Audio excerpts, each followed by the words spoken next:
With more and more of the products that we buy and use every day being made from plastics, it makes me believe that having a tool like a plastic welder is going to be more and more important.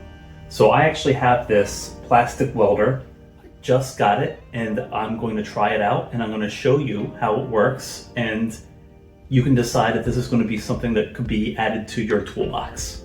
So let's open it up here. Inside we have the main welding unit itself. Then we have a collection of different welding staples. So let's take a look and get this set up.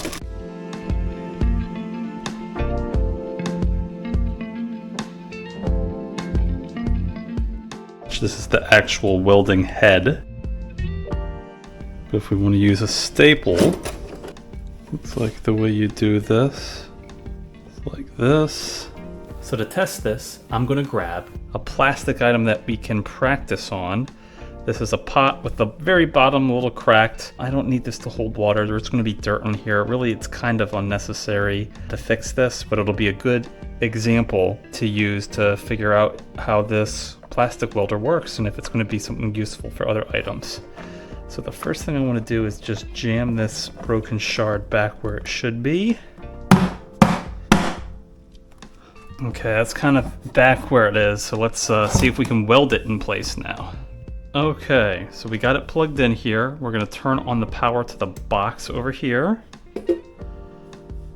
Now that the power's on over here, I'm going to plug in my staple. This is a lighter duty staple. Should be mostly flat, as you can see here. Turn the power on here. It looks like there's 3 settings, 1, 2, and 3. Oh, it goes up higher, all the way up to 5. The instructions said mostly to work on 2 or 3 for using staples here. And I think there's a button right here. All right, now we can see it getting red hot.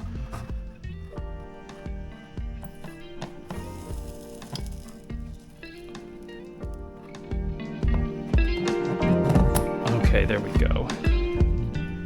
Let's try another staple to see if I can do it a little bit better. This time I may lower the power.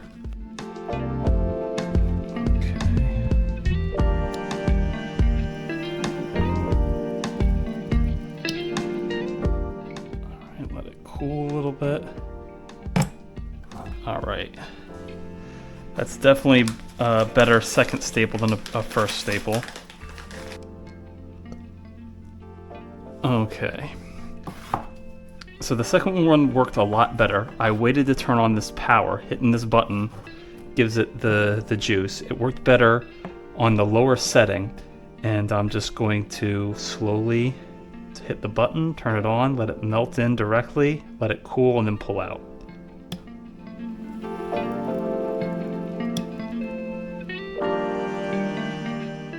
All right, now pull out.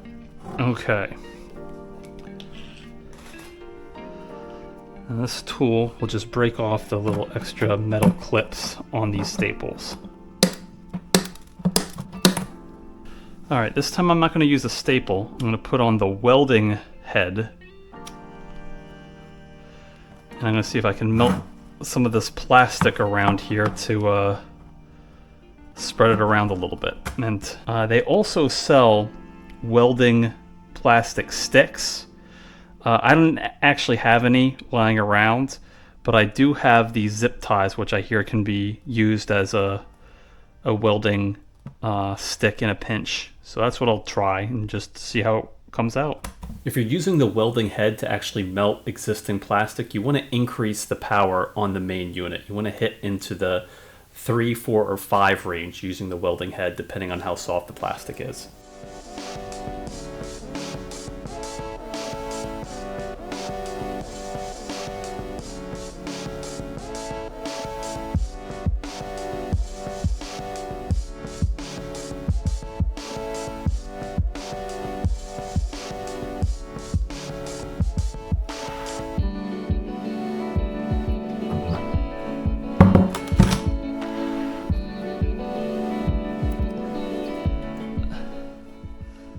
So not a beautiful fix, but it appeared to work. One place where I think the plastic welder can really shine and save you money is making small repairs to your car. In addition to bodywork like bumpers that are often made out of plastic, these trim pieces, like the one that I'm pulling out here, often get cracked or damaged over time and are often overly expensive to fully replace. So I'm going to try this out by removing a couple of the trim pieces I have on my car and seeing if the plastic welder can help repair it. Okay, and what I have here are some trim pieces off of my car, and there's definitely some damage. There's a crack in the middle. It broke off at the end here. There's that crack in the middle again. It's pretty big. On my other piece, we have a piece that cracked off on the end, again at the end, and on the other end, it's also hanging by a thread here. So there's a partial crack through this one that I'm going to see if I can repair using the plastic welder. Now I actually do have the dedicated welding rods that I can try to use as part of this repair. They come in a bunch of different colors. In this case, I'm going to be using a black rod to match the color of the plastic that I'm trying to repair. So to start, I tried heating up each side a little warm to get the plastic to melt, to try to stick the two pieces together, and maybe even use the welding rod to melt the welding rod in the middle of the crack so that the two pieces could join together. But this really wasn't working. What I decided to do instead was to heat up a staple and join the two pieces through the staple first, and then go back and heat over and melt the two parts with the welding rod and the two pieces of plastic, and this worked a lot better. I then used this scuff pad a couple different ways. I pressed into the warm plastic to give it a texture that somewhat matched the existing plastic texture, and I also used it to rub down the plastic weld to smooth them out a bit. Now I did actually decide to combine the plastic welder with some JB Weld that I mixed up, since I found it was easier to get the JB Weld in between two pieces of plastic in a tight crack that hadn't broken off completely yet into two different pieces.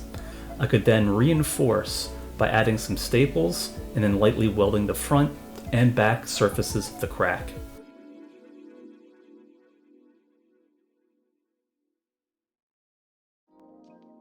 And then I just basically repeated that same process for the other trim piece and completed that one as well.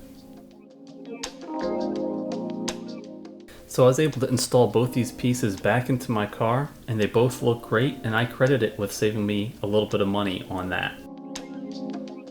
And I won't claim that the plastic weld repair made the pieces as good as new, but I think it made them passable. I also used the welder to repair my trash can lid and handle, which were ripped apart. It's not the most beautiful repair, but it works. I can grab the handle, lift the things up, and it's sealed. On the other side, I tried to smooth it as well. Definitely not beautiful on the underside, but the best thing is the handle is definitely usable, and the staples add a lot of the strength of that. I think it was just the plastic weld alone. It wouldn't be nearly as strong without those staples in there. I really think the secret sauce of the plastic welder is the ability to melt metal into plastic for a repair. When doing staples, just make sure that you take your time and go at a low temperature. You can also melt metal mesh or steel wool into plastic, which helps increase the strength a lot. Just don't expect the results to look beautiful. I was able to get the trim pieces of my car to look passable, but if you look close, you can still see defects. If you were making a repair to the exterior part of your car, like on a bumper or a trim piece, what I'd recommend doing is using the plastic welder on the back side that isn't seen, using staples or steel mesh to reinforce the area. But on the side that is visible, to then fill the crack with a body filler like Bondo. Sand it smooth when it dries, and repainting the area with a color matching paint. In and around the house, JB Weld can still handle many minor repairs, and I've actually used JB Weld still, even though I own the plastic welder on smaller, delicate pieces of plastic. I'll have links to the products that I used and described in this video in the description listed below.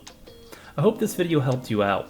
If so, leave a like, and if you'd like to see more videos like this, consider subscribing.